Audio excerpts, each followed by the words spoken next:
जब भगवान सूर्य ने देखा कि इसका नियम पक्का है और कोई भी मांगेगा तो ये सब कुछ दे सकता है, तो स्वप्न में आके कहा कि बेटा तुम मेरी आराधना कर रहे हो और मैं भी तुम्हारा पिता हूं, इसलिए तुम्हें संकेत कर रहा हूं कि एक समय ऐसा होगा कि देवराज इंद्र ब्राह्मण के रूप में इसी उपासना के बीच में आएंगे और तुमसे कवच कुंडल मांगेंगे, तुम उन्हें मत देना। कर्ण ने कहा भगवान मेरा नियम है, यदि उस समय इंद्र या कोई भी ब्राह्मण आकर के मुझसे याचना करेंगे तो आपके इस आदेश का पालन मैं नहीं कर पाऊंगा। एक दिन ऐसा ही हुआ, आगे ये सर्व विजयी ना हो इस भाव को लेकर देवराज इंद्र ब्राह्मण के वेश में आए। जब कर्ण हाथ उठा करके मंत्र जप कर रहे थे तब उनसे कहा मुझे भिक्षा दीजिए। कर्ण ने हाथ जोड़कर कहा आप बोले आपको क्या चाहिए। उनका तुम्हारे जन्म के साथ प्रकट हुआ एक कवच और एक कुंडल, उसी समय काट करके कुंडल और उधेड़ कर त्वचा से कवच दे दिया। कर्ण के लिए कोई अदेय नहीं था, दानियों में शिरोमणि थे। कवच और कुंडल लेकर के मुस्कुराते हुए कहा कि तुम्हारे जैसा नियम पालन करने वाला और दान देने वाला अद्वितीय वीर अभी मैंने नहीं देखा। जबकि तुम्हें पता है मैं कौन हूं, फिर भी तुम ऐसा साहस का काम किया। मैं बहुत प्रसन्न हूं, तुम जो चाहो मुझसे मांग सकते हो। तो उन्होंने कहा भगवान मुझे पता है आपके पास एक ऐसी शक्ति है, विश्व ब्रह्मांड में किसी के ऊपर चला दी जाए वो नष्ट ही हो जाएगा, मुझे वो शक्ति चाहिए, अमोघ वर चाहिए। देवता असुर मनुष्य गंधर्व नाग राक्षस कोई भी त्रिभुवन में जिसके ऊपर संधान कर दी जाए वो नष्ट ही हो जाएगा।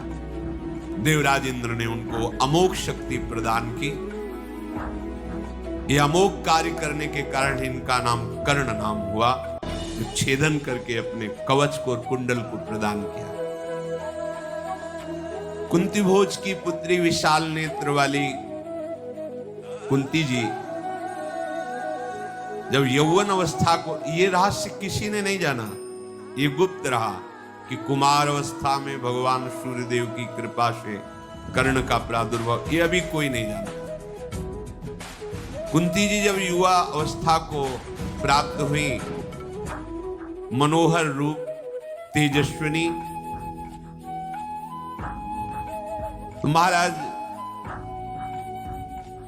कन्या के पिता कुंती भोज ने बड़े बड़े राजाओं को बुलाया और स्वयंवर किया कि जिसे हमारी पुत्री कुंती स्वयं वरण करेगी, आप लोग विराजमान हुए, ये पसंद करें। जब भीष्म जी को पता चला तो महाराज पांडु को भेजा। धृतराष्ट्र का ब्याह गांधारी से, महाराज पांडु को, भरतवंश शिरोमणि नृपश्रेष्ठ पांडु उस सभा में गए। सिंह के समान महान बलशाली तेजस्वी भगवान व्यासदेव जी के द्वारा प्रकट हुए। उनको देखते ही कुंती जी के मन में आ गया अब किसी राजकुमार को देखने की जरूरत ही नहीं है। एक ही दृष्टि में महाराज पांडु को स्वीकार कर लिया और पांडु जी के गले में वरमाला डाल दी। जब राजाओं ने देखा कि वरण तो पांडु का हो गया तो सब अपने वाहनों द्वारा वापस हो गए। कुरुनंदन पांडु कुमारी कुंती से संयुक्त होकर सची के साथ जैसे देवराजेंद्र शोभा पाते ऐसे शोभायमान हुए। कुंती भोज ने शास्त्रीय पद्धति से फिर पांडु का कुंती जी के साथ विवाह संस्कार किया। बहुत से धन और रत्नों को उन्हें दिया। पांडु को उनकी राजधानी हस्तिनापुर में सम्मान के साथ कुंती भोज ने कुंती के सहित बहुत धन ऐश्वर्य के साथ विदा किया। बड़े बड़े ब्राह्मण महर्षि आकर के पांडु को आशीर्वाद दिए। शांतनुनंदन भीष्म जी ने विचार किया, चक्रवर्ती राजा की एक और रानी होनी चाहिए। बूढ़े मंत्री ब्राह्मण महर्षि चतुरंगिणी सेना के साथ मद्रास की राजधानी में स्वयं भीष्म जी गए। वाल्मीकि शिरोमणि राजा शल्य ने जब सुना महापराक्रमी महाभागवत भीष्म जी पधारे हैं, तो नगर से बाहर निकलकर उनकी अगवानी की, स्वागत सत्कार किया, महल में ले गए, सुंदर आसन पाद्य अर्घ आदि देकर उनकी पूजा की। भीष्म जी से कहा, आपका आगमन व्यर्थ नहीं हो सकता, आप आगमन का प्रयोजन बताइए। भीष्म जी ने कहा, मद्राज, मैंने सुना है तुम्हारी एक बहुत ही सुंदर सुशील कन्या है, मैं उसके लिए आया हूं। उस यशस्वनी को जिसका नाम माद्री है, अपने पांडु के लिए मैं उसे वरण करता हूं। उनका राजन, ये तो हमारे भाग्य की बात है, स्वयं भीष्म मांग रहे हैं पांडु के लिए। पर हमारे यहां एक नियम है, कुल परंपरा से चला आ रहा है कि हम कन्या उसी को देते हैं जो ऐश्वर्य हमें समर्पित करता है। ये परंपरा चली आ रही है, हमारा कुल धर्म है, और जो हमारे बुजुर्ग करते चले आ रहे वही हमें प्रमाण मानना है। भीष्म जी ने कहा, स्वेच्छा से हम दे या आप अंक बोलेंगे? उनका नहीं, कुछ भी, बस एक नियम है। भीष्म ने बहुत से रत्न आभूषण, सब हाथी घोड़े बहुत से दिए। महातेजस्वी भीष्म जी ने तृप्त कर दिया शल्य को। स्वर्ण आभूषण, शास्त्रों विचित्र प्रकार के रत्न, हाथी घोड़े, रथ वस्त्र अलंकार, मणि मोती मूंगे ढेर लगा दिए भीष्म जी। शल्य ने वस्त्राभूषणों से विभूषित करके राजा पांडु के लिए कुरुश्रेष्ठ भीष्म को कन्या समर्पित की। गंगानंदन भीष्म माद्री जी को लेकर हस्तिनापुर आए और ब्राह्मणों द्वारा राजा पांडु की दूसरी ब्याह पद्धति माद्री के साथ पूर्ण किया। कुंती और माद्री जी, पांडु की दो पत्नियां, धृतराष्ट्र की श्री गांधारी जी। राजाओं में श्रेष्ठ महाराज पांडु अपनी दोनों पत्नी कुंती और माद्री के साथ आनंद पूर्वक महल में रहने लगे। भीष्म जी ने संकेत किया कि चक्रवर्ती सम्राट सिंहासन पर वही सुशोभित होता है जो पूरी पृथ्वी पर विजय प्राप्त कर सके। महलों में ही रहने का अवसर नहीं, ब्याह हो गया है, निकलो और पूरे विश्व को परास्त करके फिर सिंहासन पर बैठो। आज्ञा के अनुसार समूची पृथ्वी पर विजय प्राप्त करने के लिए राजधानी से बाहर निकले महाराज पांडु।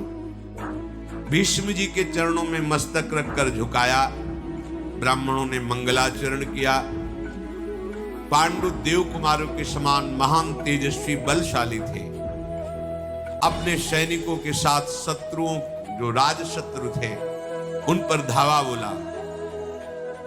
पराक्रमी पांडु सबसे पहले विंध्य पर्वत के पूर्व दक्षिण की ओर, जिसे भिलसा कहते हैं, उस राजधानी में आक्रमण किया। फिर मगध देश में, उस समय दीर्घ नाम का राजा मगध राज पर राज्य करता था, उसे मार गिराया।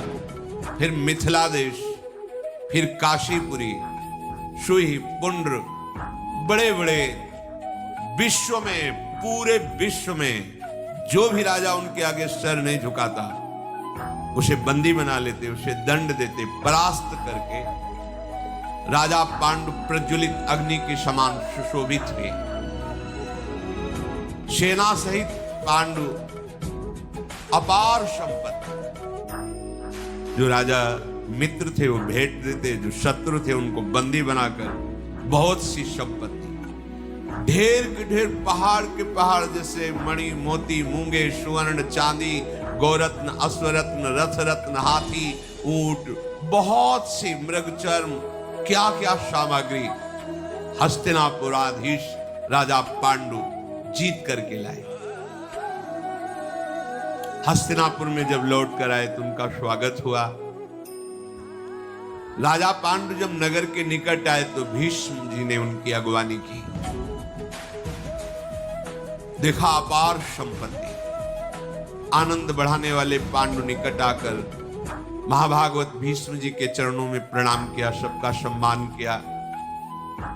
शंख तुरही मृदंग आदि से पांडु जी का स्वागत हुआ। सबसे पहले पांडु जी ने सारी संपत्ति अपने बड़े भाई धृतराष्ट्र के हाथ में दी। ये मर्यादा, यद्यपि राजा पद पर आप हैं, पर अधिकारी धृतराष्ट्र जी हैं, क्योंकि बड़े धृतराष्ट्र की आज्ञा से फिर भीष्म जी को, सत्यवती जी को, अंबिका अंबालिका को प्रणाम नमस्कार और ये भेंट समर्पित की। विदुर जी के लिए भी संपत्ति का विभाग किया, सब पूरे नगर को बंटवाया संपत्ति। सत्यवती ने पांडु द्वारा जीत कर लाए हुए शुभ धन से खूब प्रजा को संतुष्ट किया।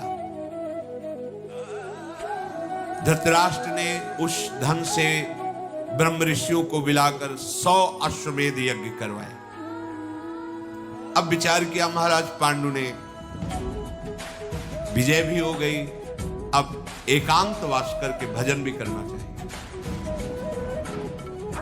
अपनी दोनों पत्नियों को लेकर, कुछ अंगरक्षकों को लेकर राजमहल के सुख को छोड़कर वन में वास करने का विचार किया कि वहां जो हिंसक, प्रजा में संक्रामक रोग फैलाने वाले पशु हैं उनका शिकार, और एकांत में मंत्र जाप आदि करते हैं कुछ सब, क्योंकि युद्ध आदि में बहुत हत्याएं होती हैं।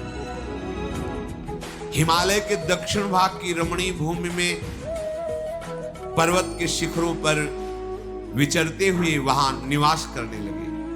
कुंती और माद्री के साथ में वहां तलवार, बाण, धनुष, विचित्र कवच धारण करके भ्रमण करते। पांडु को देख करके वनवासी ऋषि मुनि बहुत सुखी हुए कि रक्षा करेंगे। धृतराष्ट्र की आज्ञा से प्रेरित होकर बहुत से गुप्तचर पांडु की सुरक्षा में गुप्त रूप से रहते। यद्यपि उन्होंने ऐसा कहा नहीं था, पर उस सुरक्षा में रहते, क्योंकि चक्रवर्ती सम्राट है, कोई आक्रमण नहीं करे। समय बड़ा विचित्र होता है, सब समय सुख जैसा ही नहीं रहता कि एक सुख का कार्य चल रहा है तो सुख ही बना रहेगा। भीष्म जी ने विदुर जी का भी विवाह करवा दिया। अगर हमारा जीवन भगवान से युक्त है तो कोई भी विपत्ति चाहे जितनी बड़ी हो वो परास्त नहीं कर सकती। ये जो हाहाकार मचता है हमारे हृदय में, उसका कारण होता है धर्म का आश्रय नहीं, सत्य का आश्रय नहीं, भगवान का आश्रय नहीं। इधर एक दिन भगवान व्यासदेव जी महल पधारे तो गांधारी जी ने भगवान व्यासदेव जी की सेवा की। व्यास देव की ऐसी सेवा की व्यास भगवान बहुत प्रसन्न हुए। कहा तुम्हारी जो कोई मनपसंद वस्तु या जो भी चाहना हो। उन्होंने कहा कि मेरी यही चाह है कि महाबलवान मेरे 100 पुत्र हो। भगवान व्यासदेव जी ने कहा तथास्तु, ऐसा ही हो। धृतराष्ट्र के द्वारा गांधारी ने गर्भ धारण किया, पर 2 वर्ष व्यतीत हो गए, ना गर्भ बढ़ा, बस एक मांस का पिंड जैसा, और ना गर्भ प्रसव हुआ। गांधारी जी को बड़ी चिंता हुई कि भगवान व्यासदेव जी के आशीर्वाद से गर्भ हुआ है। जब गांधारी जी को 1 वर्ष गर्भ धारण किया था, उधर महाराज युधिष्ठिर का प्रादुर्भाव हुआ। आगे प्रसंग में आएगा। युधिष्ठिर का प्रादुर्भाव गुप्तचरों ने जब बताया, बहुत कष्ट हुआ गांधारी को, क्यों हमसे तो छोटे हैं, इतना तेजस्वी पुत्र, 100 पुत्र होने दे हुआ। तो अपने पेट पर बहुत प्रहार किया। 2 वर्ष गर्भ धारण करने पर भी कोई हलचल नहीं, कोई कुछ नहीं। बड़ा उनको गुस्सा आया प्रहार किया, मूर्छित हो गए। जब मूर्छा जगी तो देखा एक मांस का पिंड सामने प्रहार से। ये क्या भगवान व्यास देव जी का आशीर्वाद। कोई आकृति नहीं, कोई ऐसा नहीं कि कोई हाथ पैर नाक, बस मांस का पिंड, और वो भी लोहे के समान कठोर। बड़ा शोक हुआ। 2 वर्षों तक इसको गर्भ में धारण किया, किस काम का। दासियों से कहा फेंक दिया जाए। जो ही दासियों ने उठाया, भगवान व्यास देव जी आ गए। ये क्या कर रहे हो? तो उनका भगवान इसका क्या करे? तो मांस का पिंड है। व्यास जी ने कहा मांस का पिंड नहीं है, हमारा आशीर्वाद है, जो हमने तुम्हें आशीर्वाद दिया था। उन्होंने कहा मुझे बहुत जलन हो रही, सुना है कि पांडु के एक तेजस्वी पुत्र प्रकट है युधिष्ठिर जी, मैं ये जलन बर्दाश्त नहीं कर सकता, इसलिए मैंने प्रहार किया तो गर्भ से मांस का पिंड निकला और आपने 100 पुत्र होने का वरदान दिया था। भगवान व्यास देव जी ने कहा विश्वास करो राजकुमारी, मैं कभी हास परिहास में भी मिथ्या नहीं बोलता, फिर आशीर्वाद या वरदान देने पर मिथ्या हो जाए ऐसी कैसी बात हो सकती है? ये मेरे ही विधान से हुआ है। लाओ अत्यंत शीतल जल लाओ। शीतल जल लाया गया और उस मांस के पिंड पर जो ही भगवान व्यास देव जी ने शीतल जल डाला तो उसके 101 हिस्से हो गए। 100 101 हिस्से। गांधारी को बड़ा आश्चर्य, बिना कुछ छेदन भेदन किए, और वो जैसे एक अंगुष्ठ प्रमाण ऐसे आकृति उसमें बालकों की सी झलकने लगी। भगवान व्यास देव जी ने कहा 101 कुंड बनाए जाए, शुद्ध गाय का घी उसमें भरा जाए कुंडों में, और दिव्य औषधियां भगवान व्यास देव जी ने डाली, और इन 101 हिस्से को हर कुंड में रख दिया जाए, ऊपर से बिल्कुल बंद कर दिया जाए, बीच में खोला ना जाए। 2 वर्ष तक प्रतीक्षा करना, इसके बाद इसमें महाबली पुत्र प्रकट हो जाएंगे।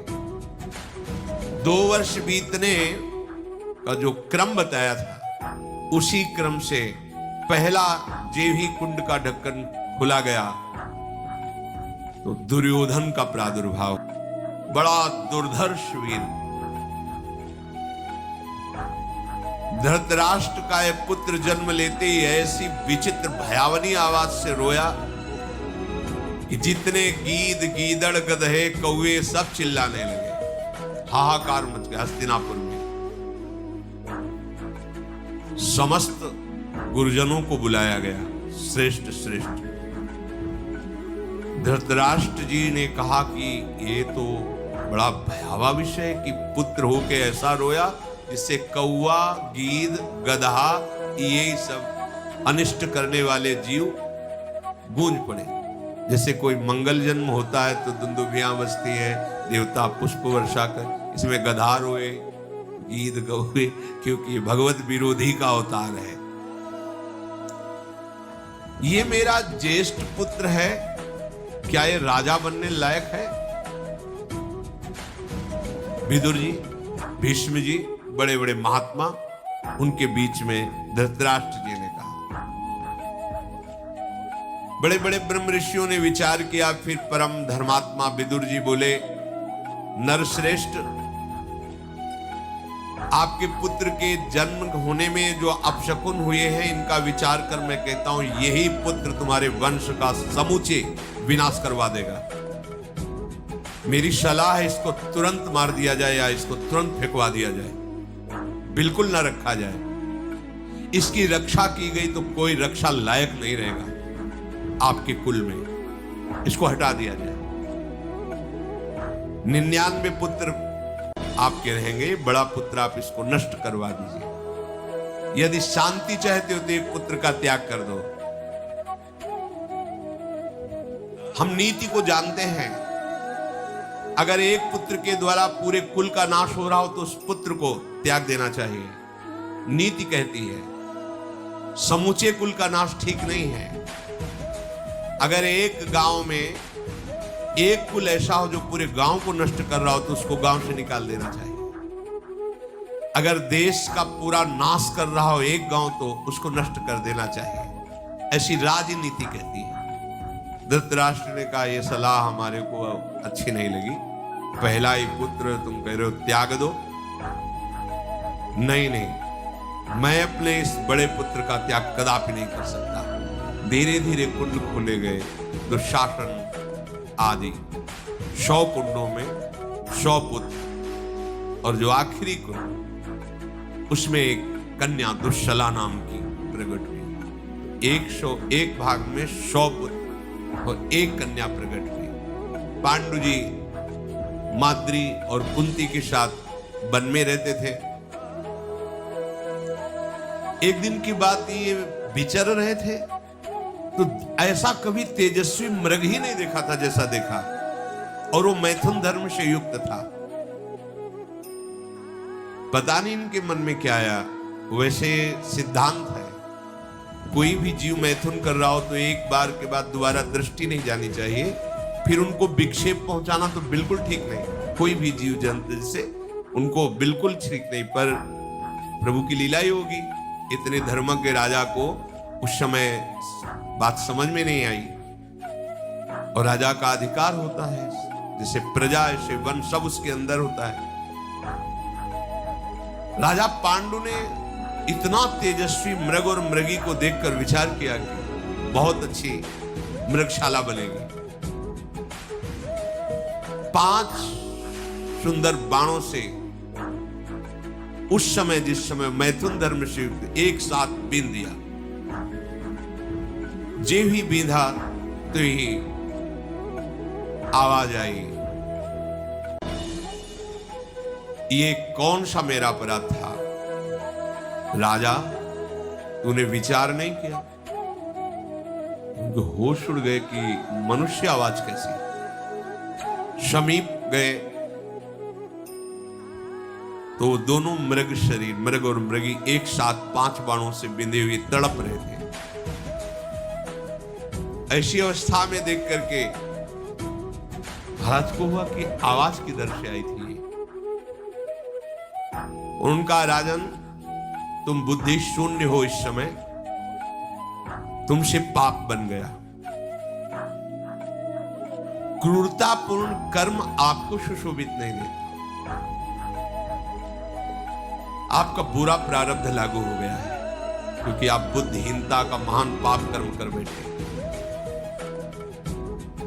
क्या तुम धर्म में मन लगाने वाले राजर्षियों के अनुसार चल रहे हो?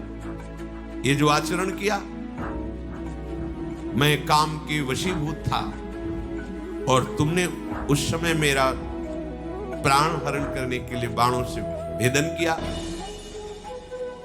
पांडु बोले शत्रुओं का वध करना और मृगया करना ये राजाओं का धर्म बताया गया है। तुम कैसे कह सकते हो कि मैंने अधर्म किया?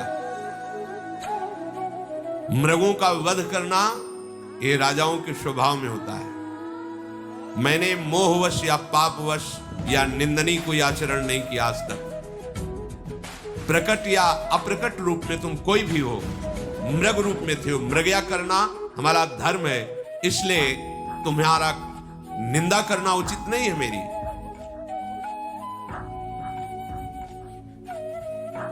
क्षत्रिय धर्म के अनुसार मृगों का वध करना प्रमाण सिद्ध शास्त्र अनुकूल वर्ताव है।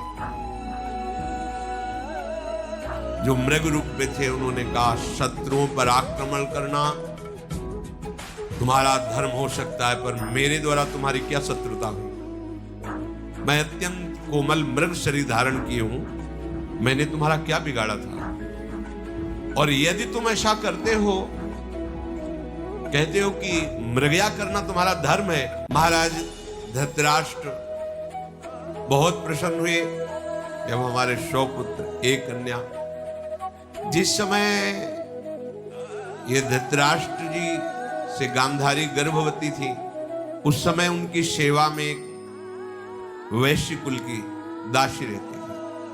तो उससे युयुत्स नाम का महाबली पुत्र धृतराष्ट्र जी से प्रकट हुआ। ये अलग है, 100 से अलग है। रुक जाते हैं और मैथुन धर्म से मैं निवृत्त हो जाता। उस समय तुम बाण संधान करते तो धर्मयुक्त था। ये कौन सा धर्म है? पांडु बोले शिकार के समय नहीं देखा जाता है कि वो किस स्थिति में है, इस स्थिति में आवे तब शिकार किया जाए। सावधान है कि असावधान है, कोई युद्ध नहीं है। युद्ध में कहा जाता है सावधान, लेकिन मृग या शिकार में नहीं कहा जाता तुम व्यर्थ में मेरी निंदा मत करो। मृग से आ जाए, मैं अपने मारे जाने के कारण तुम्हारी निंदा नहीं कर रहा हूं। तुम मृगों को मारते हो, मुझे तो बस इतना कहना है कि तुम में तनिक भी दया नहीं। जब मैथुन धर्म से युक्त तो तुमने प्रतीक्षा भी नहीं कि उसी समय मुझे बेध दिया। ये कोई भी दयालु प्राणी नहीं कर सकता। जब कोई जीव मैथुन धर्म से युक्त हो तो विवेकशील पुरुष को चाहिए उससे दूरी हट जाए। धर्म ऐसा कहता है। मैं कोई मृग नहीं हूं, मेरा नाम किंदम ऋषि है और मैं इसी वन में अपनी पत्नी के साथ कठोर तपस्या से युक्त हूं। संतान की लालसा से कामरूपी पुरुषार्थ की प्राप्ति के लिए मेरी पत्नी ने मुझे प्रेरित किया। तो दिन में मैथुन करना पाप है, शास्त्र विरुद्ध है। गृहस्थ धर्म से युक्त होने पर भी दिन में मैथुन नहीं करना चाहिए। पर मेरी पत्नी की विशेष प्रेरणा के कारण फिर हम दोनों ने अपने तपोबल से मृग रूप धारण किया कि पशु के लिए कोई धर्म नहीं होता। पशु के लिए धर्म, ऋषि के लिए धर्म, मनुष्य के लिए धर्म है। इसलिए मैंने पशु रूप धारण किया। मैं फल मूल का आहार करके निरंतर मंत्र में स्थिति प्राप्त किया हुआ मुनि हूं। शाम दम्स का पालन करने वाला हूं। केवल पत्नी की प्रेरणा से संतान उत्पत्ति के लिए मैंने ये पशु रूप धारण करके चेष्टा की और तुमने हत्या कर दी हमारी। इसलिए मैं शाप देता हूं। द्योर्न संस्कर्तार मवशम काम मोहितम जीवितांत करो भाव एवमेवागमिष्यति। जाओ, आज के बाद ये तुम कभी मैथुन धर्म करोगे उसी समय तुम्हारी मृत्यु हो जाएगी। तपस्या से संलग्न रहने वाले ऋषियों के वचन कभी मिथ्या नहीं होते। तुम ऐसे कामासक्त होगे कि मेरी बात भूल जाओगे और उसी क्षण तुम्हारी मृत्यु हो जाएगी। मृग रूपधारी मुनि दुख से पीड़ित होकर अपने प्राण छोड़ गए। अब तो महाराज पांडु के हृदय में भारी जलन पैदा हुई। पांडु महाराज बहुत दुखित हुए। उनका ये क्या हो गया? मैंने तो मृग समझा था, ये तो ऋषि और पुत्र उत्पत्ति के संकल्प से युक्त, और इतना भयंकर शाप। अभी तो एक भी संतान नहीं हुई। अंतःकरण में इतनी ग्लानि प्रकट हुई उनके हृदय में। उनका मैं अब राजमार्ग पे नहीं चलूंगा, अब मोक्ष मार्ग पे चलूंगा। हर एक भोग का त्याग कर कठोर तपस्या के द्वारा अब उस मार्ग पे चलूंगा जिससे मोक्ष प्राप्त होता है। मैं अपने शरीर को निसंदेह कठोर तपस्या में संलग्न करके सुखा दूंगा। कभी भी स्त्री का स्पर्श नहीं करूंगा। वृक्ष से भिक्षा मांगकर जीऊंगा। मौन होकर संन्यास धर्म का या वानप्रस्थाश्रम का पालन करूंगा। धिक्कार है हमारे जीवन पर, मैंने क्या कर दिया। मैं ऐसा धर्म ग्रहण करूंगा जिसमें प्रिय और अप्रिय दोनों समान होते हैं। यही है विरक्त का धर्म। उसका ना कोई प्रिय होता ना कोई अप्रिय होता है। मैं किसी के वियोग का कभी शोक नहीं करूंगा, किसी के संयोग से कभी हर्षित नहीं होऊंगा। यह है विरक्त धर्म। आए की हुज्जत नहीं, गए की तलाश नहीं। कोई हमारी निंदा करे, स्तुति करे, दोनों में समान रहूंगा। ना किसी से आशीर्वाद दूंगा, ना किसी को आशीर्वाद दूंगा, ना किसी से नमस्कार की इच्छा रखूंगा। सुख और दुख में समान भाव रहूंगा।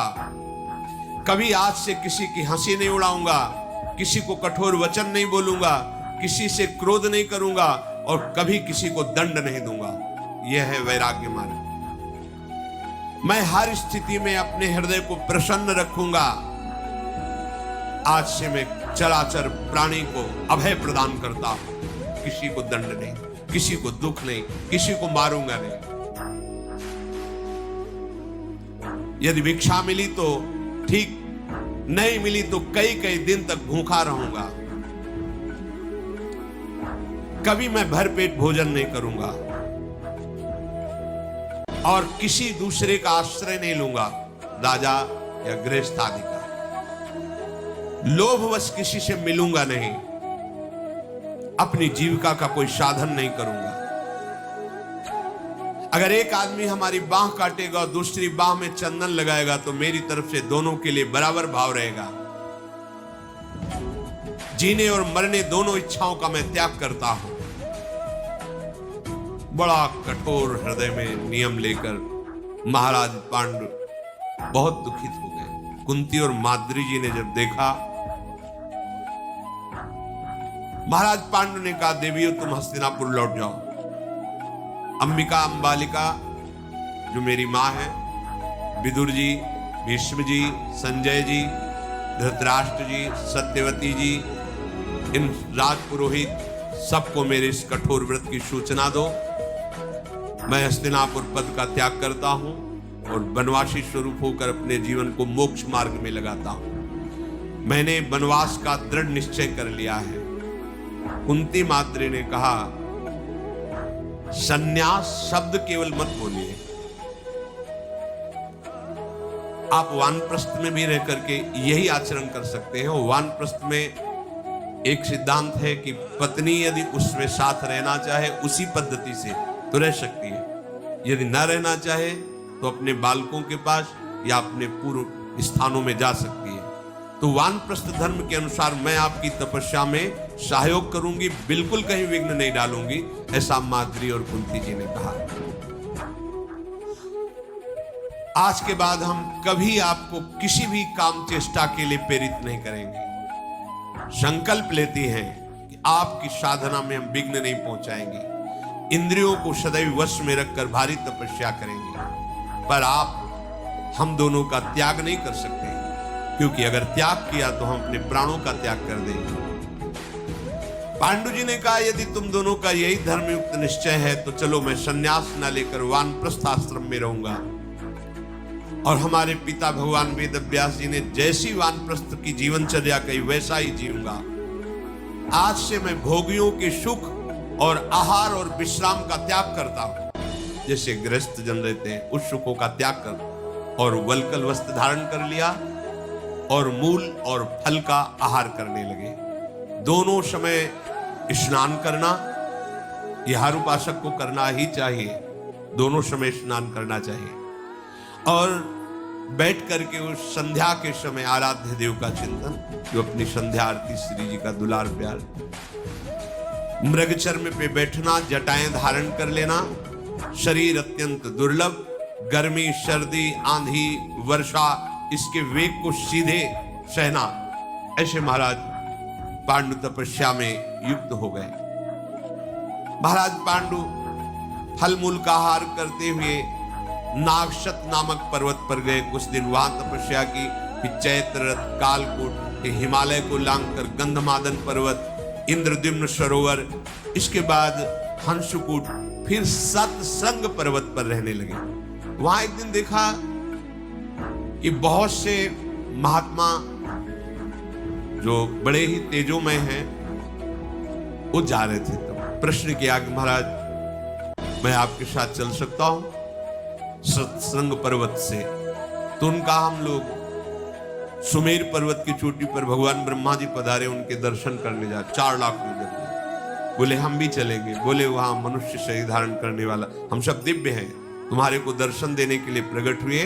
वस्तुतः तुम हमें देख नहीं सकते, हम वायु वेग से चलते हैं, वहां तुम्हारी गति नहीं है, वहां कोई शरीरधारी नहीं जा सकता, हम सब दिव्य महात्मा हैं। उनका भगवान फिर हमारा जीना किस काम का? हमको तो ऐसा शाप मिल चुका है।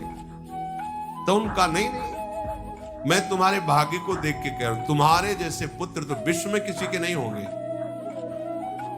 उनका ऐसा कैसे हो सकता है? मुझे तो साफ है कि अगर मैं मैथुन धर्म से युक्त हुआ तो मृत्यु हो जाएगी।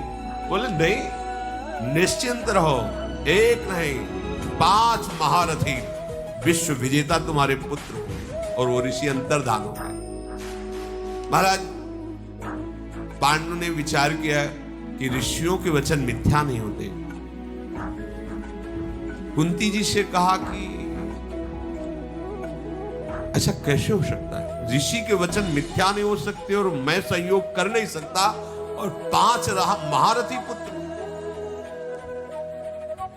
एक उपाय मुझे सोचता है शास्त्रीय पद्धति से, तुम किसी ब्रह्म ऋषि का आवाहन करो और उससे संतान उत्पन्न करो। शास्त्र ऐसा आज्ञा करता है, जैसे सत्यवती जी ने भगवान व्यास जी। तो उनका भगवान, यदि आप धैर्य रखकर मेरी बात सुने और समझें तो मैं आपसे प्रार्थना करूं। कुंती जी हाँ बोले, जब मेरी कुमार अवस्था थी तब मुझे अतिथि सत्कार साधु सेवा में लगाया गया था। महान कठोर व्रतधारी उग्र स्वभाव वाले भगवान दुर्वासा जी को मैंने प्रसन्न कर लिया था, और मेरे संयम को देखकर, मेरी सेवा को देखकर भगवान दुर्वासा जी ने मुझे एक मंत्र दिया था प्रयोग विधि सहित। मैं जिस देवता को जब चाहूं जहां चाहूं वैसे बुला सकती हूं, तो मुझे किसी ब्रह्म ऋषि की आवश्यकता नहीं। यदि आपका आदेश हो और आप प्रसन्न हो तो संतानोत्पत्ति के लिए जिस देवता को कहो मैं उसे बुला दूं। पांडु जी ने जब ये बात सुनी तो बहुत प्रसन्न हो गए। महाराज यशस्वी पांडु जी ने कहा,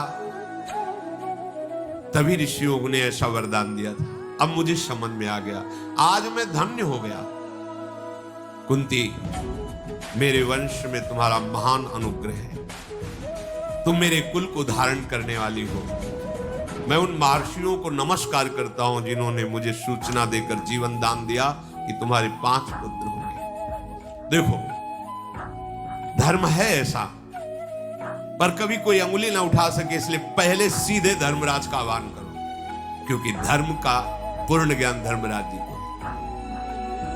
कभी कोई ऐसा न कह सके कि अधर्म है, इसलिए पहले धर्मराज को बुलाओ, क्योंकि साक्षात धर्म है। धर्म से प्रथम पुत्र उत्पन्न होने वाला धर्मात्मा कहा जाएगा।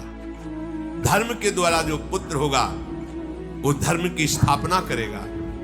इसलिए आप धर्म देवता का आवाहन कीजिए। अपने पति पांडु के ऐसा आदेश पर तथास्तु कहकर प्राणों का संयम करके, अपने पति की परिक्रमा करके, पति को प्रणाम करके, उनसे आज्ञा लेकर, गांधारी जी को अभी 1 वर्ष जब गर्भधारण की हुए था तब ये प्रकट हुए पहले युधिष्ठिर जी, पर गर्भधारण दुर्योधन जी पहले गर्भ में आए, क्योंकि 2 वर्ष बाद कुंती जी ने धर्म देवता का जे ही आवाहन किया, तत्काल उसी क्षण भगवान धर्म उपस्थित हुए। मानो कई सूर्य एक साथ प्रकट हो गए हों। कुंती देवी ध्यानस्थ थी धर्म देवता के विषय में। वो हंसकर बोले, कुंती क्या तुम्हें चाहिए, क्यों मेरा आह्वान किया? तब कुंती जी ने आंख खोल के देखा, प्रणाम किया और कहा, भगवान मुझे पुत्र की प्राप्ति चाहिए। योग मूर्ति भगवान धर्म ने कुंती जी को एक पुत्र प्रदान किया।